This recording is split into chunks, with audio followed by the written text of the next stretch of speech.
Você já ouviu falar em parkinsonismos atípicos?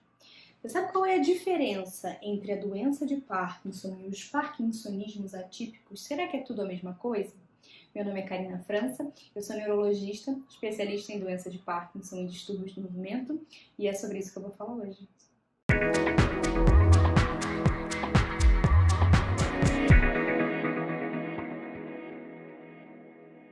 Em primeiro lugar, é importante frisar que doença de Parkinson é diferente dos parkinsonismos atípicos. São doenças diferentes. A doença de Parkinson e os parkinsonismos atípicos têm como principal característica uma síndrome chamada parkinsonismo. Eu sei que são muitas nomenclaturas e às vezes fica um pouquinho difícil de entender, mas eu vou explicar. Parkinsonismo é um nome genérico que a gente usa para um conjunto de sinais e sintomas que são lentidão de movimentos, que a gente chama de bradicinesia, tremor, principalmente o tremor de repouso, rigidez das articulações e instabilidade postural ou tendência a quedas. Se a pessoa tem a lentidão de movimentos, que é a bradicinesia, mais um desses outros três, pronto, ela já tem parkinsonismo. E isso é um sintoma, é uma síndrome, é que nem falar que alguém tem febre. Muitas doenças podem causar febre, muitas doenças podem causar parkinsonismo. A doença de Parkinson é uma delas. Então, todo mundo que tem doença de Parkinson tem parkinsonismo. Mas nem todo parkinsonismo é doença de Parkinson. Existem também outras doenças que causam parkinsonismo, e algumas delas são chamadas de parkinsonismos atípicos. E quais são essas doenças? Como os nomes são um pouco complicados, eu coloquei aqui para facilitar. São a atrofia de múltiplos sistemas, que a gente chama de AMS, a paralisia supranuclear progressiva, que a gente chama de PSP, a síndrome córtico-basal e a demência por corpos ou corpúsculos de Lewy. São essas 4 doenças que são chamadas de parkinsonismos atípicos. Como essas doenças também causam parkinsonismo, elas podem às vezes se confundir com o diagnóstico de doença de Parkinson. Ou uma pessoa começa tendo o diagnóstico de Parkinson e depois de um certo tempo a gente vê que na verdade é um desses parkinsonismos atípicos, ou o contrário. Embora essa primeira opção é de longe a mais comum.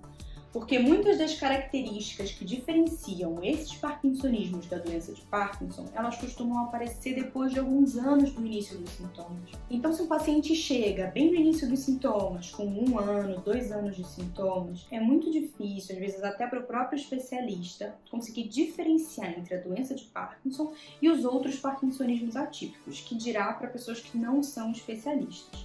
Mas existem algumas pistas clínicas que ajudam a gente a diferenciar essas doenças da doença de Parkinson. E eu vou falar para vocês agora um pouquinho sobre essas pistas. Uma característica muito importante da doença de Parkinson é que o sintoma de parkinsonismo, aquela rigidez, a lentidão de movimentos, o tremor, eles são assimétricos, ou seja, tem um lado do corpo que ele é mais afetado do que o outro.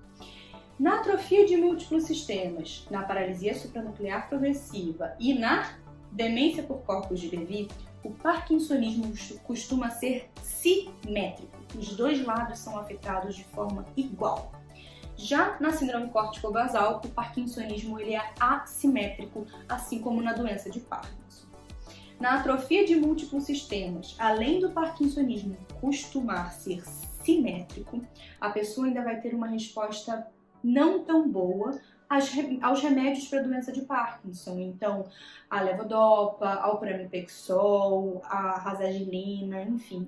As medicações que a gente usa geralmente para o tratamento de doença de Parkinson podem não melhorar muito os pacientes com AMS, mas alguns pacientes com AMS no início da doença podem sim ter uma melhora à levodopa, o que a terapia dopaminérgica, né? O que adiciona ainda mais na confusão do diagnóstico diferencial.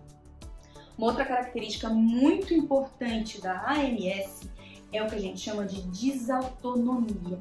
Desautonomia é a função errada do sistema nervoso autônomo. E na prática, o que o paciente vai ter? O paciente pode ter pressão baixa, então ele pode ter sintoma como tontura ao levantar rápido, por exemplo, palidez quando levanta rápido. Além de alterações na pressão arterial, pressão baixa, Ele pode ter também alterações urinárias, então dificuldade de segurar a urina ou deu vontade de fazer xixi, tem que correr para o banheiro porque senão a urina pinga no caminho. E outro sintoma da desautonomia que esses pacientes podem ter, no caso dos homens, é a disfunção sexual. Mas uma observação importante, gente. A desautonomia, apesar de ser uma característica muito importante da AMS, também pode acontecer na doença de Parkinson. A grande diferença é quando ela surge. Na doença de Parkinson, eu não espero que o paciente tenha desautonomia com menos de 5 anos do início dos sintomas. Já na AMS, esse sintoma de desautonomia costuma ser precoce, acontecer nos primeiros 5 anos do desenvolvimento da doença, que é uma diferença importante da AMS com a doença de Parkinson. Outra diferença da AMS é que a AMS pode dar um sintoma clínico chamado ataxia, que significa falta de coordenação motora. Então isso aí é uma outra pista que ajuda a gente a diferenciar doença de Parkinson de AMS. Falando agora da paralisia supranuclear progressiva, que a gente chama de PSP. Como eu falei, os sintomas da PSP, eles são simétricos, assim como o da AMS, o que diferencia da doença de Parkinson, que é assimétrico. Outra característica muito importante da PSP são as quedas. Pacientes com PSP têm muita instabilidade postural que leva a quedas, e assim como a questão da desautonomia na AMS. Na doença de Parkinson, o paciente pode ter quedas. É comum que ele tenha quedas quando a doença é avançada, mas vejam bem, quando a doença é avançada. Na PSP, as quedas são precoces. Elas acontecem geralmente nos primeiros 3 anos do início dos sintomas, enquanto na doença de Parkinson isso costuma acontecer depois. Então isso é uma diferença muito importante. Sintomas cognitivos também, como falta de atenção, dificuldade de memória, são presentes na PSP e precoces, embora eles também aconteçam na doença de Parkinson moderada a avançada.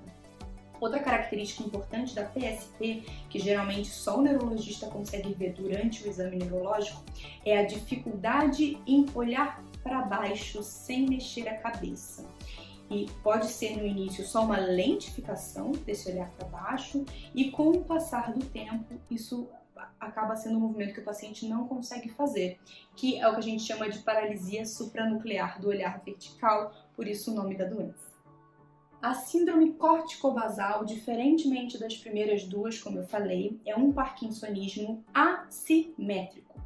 Um lado está mais acometido que o outro. Mas além de ter o parkinsonismo assimétrico, que é uma coisa que a síndrome córtico-basal tem em comum com a doença de Parkinson, a síndrome córtico-basal tem uma outra constelação de sintomas que a gente não vê na doença de Parkinson. Por exemplo, a síndrome córtico-basal pode dar alterações de sensibilidade, que a gente não vê na doença de Parkinson.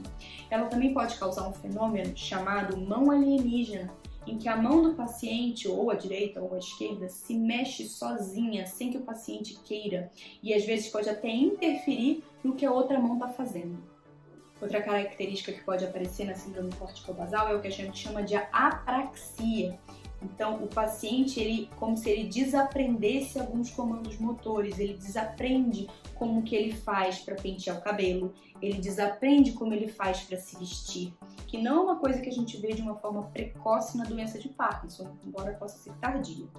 E apesar de tanto a síndrome córtico-basal como a doença de Parkinson serem assimétricas, com o passar do tempo, dos pacientes com doença de Parkinson, o outro lado do corpo passa a ser acometido.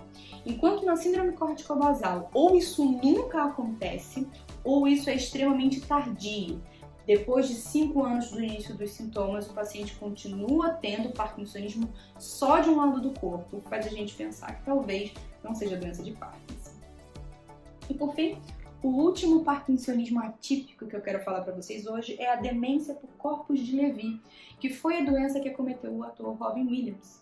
E o mais interessante dessa história, o mais chocante dessa história é que esse ator, por mais dinheiro que ele tivesse, por mais que ele morasse num país bem desenvolvido, ele não teve o diagnóstico correto e ele faleceu com o diagnóstico errado. Só foi descoberto que ele, na verdade, tinha demência por corpus de Levy no exame depois da morte dele. E isso deixa a gente muito atento à dificuldade diagnóstica que às vezes é de diferenciar esse parkinsonismo atípico, assim como os outros, da doença de Parkinson.